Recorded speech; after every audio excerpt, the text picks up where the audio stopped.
would like me to sit over here. Okay, yes, very good of you. Lovely chair, actually. It's made of a bit of wood. And just put my drinky down here. Oh, very nice indeed, yes. Lovely bit of red wine, but, yes. And you want me to look straight ahead then into the camera and to the microphone as well. Hello, microphone, and hello, people at YouTube.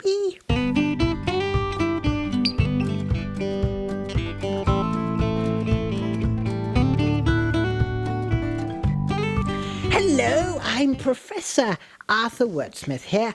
Welcome along to Queer Questions and Answers with me, Professor Arthur Wordsmith. I'm here today to answer all those questions that were sent in via Pepp's Poop's channels, social media channelings, like the Instagram is a very popular page and group, also on the Facebooky Wookie page as well, and most recently on Twitter with the hashtag Q&A with Arthur Wordsmith.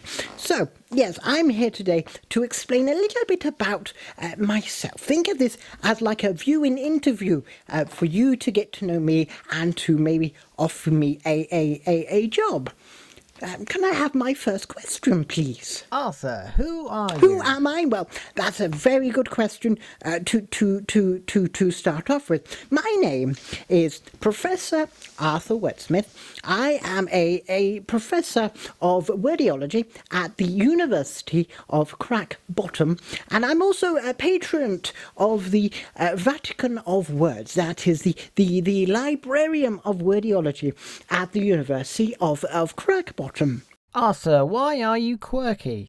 Why am I quirky? Now, that's a very good question. I would not describe myself as being quirky, and I would say maybe I am a little bit eccentric on the excitable side of words, but I would not say that I'm a little bit quirky. What is your favourite smell? My favourite smell, I like the smell of horse manure.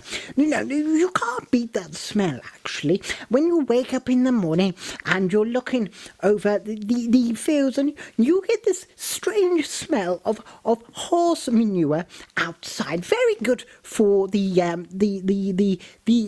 bugs and the little creatures outside. Very good for also growing your own vegetables at this time of year.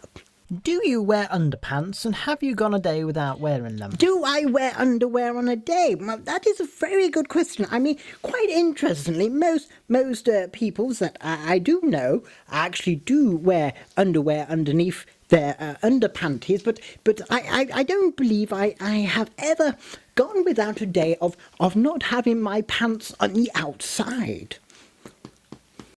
Arthur, do you hear voices in your head?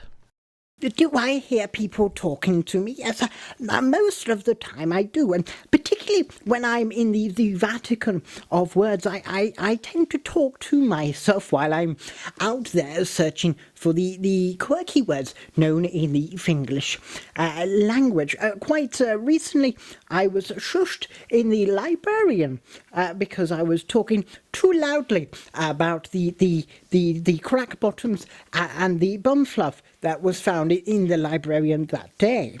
Mr. A. Wordsmith, what song do you know word for word? What songs do I know from worms to worms? Well, that is a very good question. I'm a big fan of musicology as well, although I don't share the same passion. But if there was a song that I knew back to front or front to back, it would have to be more of a traditional nursery-like Humpty Dumpty had a gay fall. All the king's horses couldn't put Humpty Dumpty back together again. Tell me, Arthur, what inspired you to write your book? What inspired me to write my book? You are talking about my book of wordiology by Professor Arthur Wordsmith, Words and Me. Now, Words and Me has been my life's work. as I took it upon myself in my lifespan to take it upon my journey of my life to go in search of the most quirky worms known in the English language.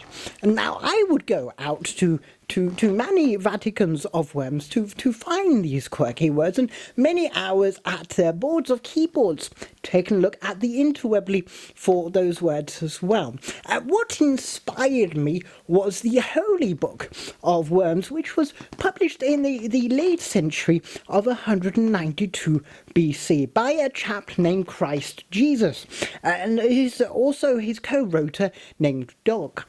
They produced a magnificent holy book of worms, and that inspired me to go my own journey in my lifespan to search for more of those quirky worms known in the French language. What is the most quirky word in the human language? Well, I do like a nice good old woman sandwich. I particularly like pickled gherkins and onions in my English sandwich as well. Professor A. Wordsmith, what ridiculous and untrue yet slightly plausible theories can you come up with for the cause of common ailments like headaches and cavities? Yes. I believe that the case of many heart achings and cavities is caused by not chewing your prunes properly. So to stop yourself from having many achings in your head, I suggest you eat your prunes properly. And finally, Professor, where is the most embarrassing place you have farted? I beg your pardon? The most embarrassing place I farted. I wonder whom sent that question in. Now, the occasion that I can think of where my womb farted was actually I was in a lift with my good old friend Professor Cox Bryan and Sir Dr. Patrick Moo, and we were in a lift together. Now, I am not quite sure which one of us did make a little whoopsie, but it was quite a pong. I have to admit, afterwards, I did feel quite relieved myself. I'm not so sure about Cock Bryan or more Patrick, but I certainly did feel a little bit relieved when there was a waft out of the lift. Well, thank you very much for sending in those questions for me, Professor Arthur Wordsmith. Been a very big pleasure here on Pepp's tube channeling to have the opportunity to expose myself and for you to get to know me to get to know you a little bit better. And now, don't forget to go outside to your local hospital or maybe shops of charity and do purchase my book Words and Meow by Professor Arthur Wordsmith, detailing all the known quirky worms known in the English language.